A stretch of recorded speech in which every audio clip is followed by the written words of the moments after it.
നമസ്കാരം, news on ടൈമിലേക്ക് സ്വാഗതം. കല്യാണം ഇനി വേറെ level. Basid wedding mall, Basid arcade, Poongottukulam, Tirur.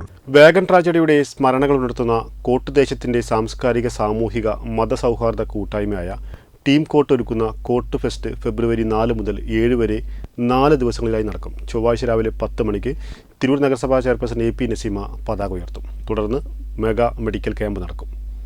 Trendy and customise collection, best in budget. Theyyam പാട്ടിൽ പോലൊരു ഓപ്ഷൻ വേറെ ഇല്ല.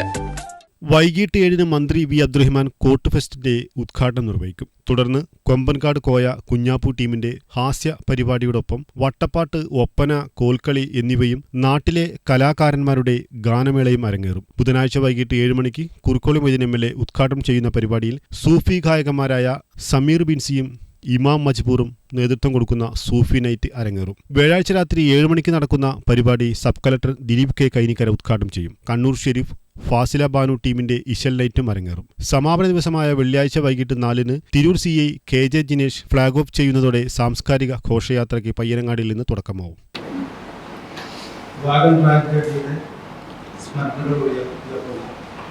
കോട്ടുദേശത്തിന്റെ സാംസ്കാരിക, സാമൂഹിക മൂല്യങ്ങൾ ഉയർത്തിപ്പിടിച്ചു മതസൗഹാർദ്ദത്തിന്റെയും സാഹോദര്യത്തിന്റെയും പരസ്പര സഹവർത്തിന്റെയും കൂട്ടായ്മയായ തിരൂർ ടീം കോട്ട് ഫെസ്റ്റ് അണിയിച്ചൊരുക്കുന്ന സാംസ്കാരിക ഘോഷയാത്രയും കലാപരിപാടികളും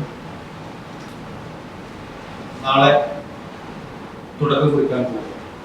പരിപാടിക്ക് നാളെ 4-ാം തീയതി തുടക്കം കുറിക്കുമ്പോൾ രാവിലെ 10 മണിക്ക് തിരൂർ നഗരസഭാ ചെയർപേഴ്സൺ AP നസീമ പതാക ഉയർത്തുന്നതോടെ പരിപാടിക്ക് തുടക്കമാണ്. സാംസ്കാരിക ഘോഷയാത്രയിൽ 500ഓളം കലാകാരന്മാരും 30ഓളം കലാരൂപങ്ങളും 12 ഗജവീരന്മാരും അണിനിരക്കും. പയ്യനങ്ങാടിയിലും തുടങ്ങി തിരൂർ നഗരം ചുറ്റി കല്ലിങ്ങൽ റോഡ് വഴി കോട്ട് ഫെസ്റ്റ് ഗ്രൗണ്ടിൽ സമാപിക്കുന്ന രീതിയിലാണ് ഘോഷയാത്ര ക്രമീകരിച്ചിരിക്കുന്നത്. വാർത്താ സമ്മേളനത്തിൽ ടീം കോട്ട് ഫെസ്റ്റ് ഭാരവാഹികളായ ബഷീർ പാറപ്പുറത്ത്, അഷറഫ് താഴത്തേതിൽ, ഹസ്സൻ തെണ്ടത്ത്, അസ്കർ പാറയിൽ, ഷബീർ അലി ചാലുപറമ്പിൽ, MS ജമാൽ ബാവ, ഷാജി ഷറഫു പെരുളിൽ, PKB അൻവർ എന്നിവർ സംബന്ധിച്ചു. ന്യൂസ് തിരൂർ.